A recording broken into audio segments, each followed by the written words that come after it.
Look at this little city. Every one of these buildings could spend millions of dollars on my innovations. Yes, reducing their fixed expenses. Electricity. Yes, sewer and water. Why don't you call that Con Edison? Now, as I mentioned, it is next to nothing to replace every police officer in every police department. All it involves is supporting, yes, some new institutions that educate citizens that want to be in law enforcement. And if you thought you were indispensable, you get to work with my powerful side today. Now, I'm going to want to know of all the residents in New York City. Yes. How much are you paying for electricity?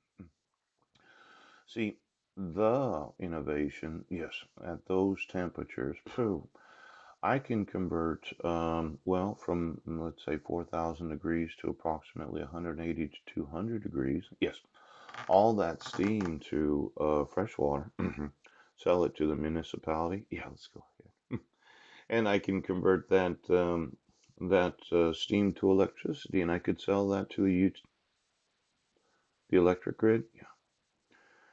And then I could let the steam out at about 200 degrees, and I could heat these buildings without having to replace the pre-existing heating system.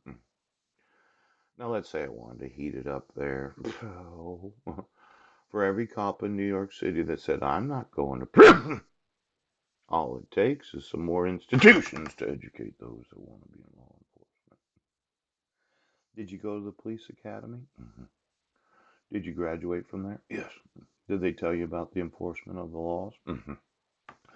Did they say that if you have knowledge of a forgery, you're obligated to prosecute those that use forgeries to issue court orders? Oh.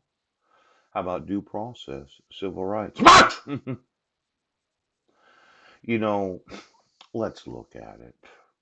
If I wanted to replace 1.2 million Americans in their pre existing jobs as law enforcement, how many new institutions would I need to pay for to make that happen? Yes, so that within 5 years right now,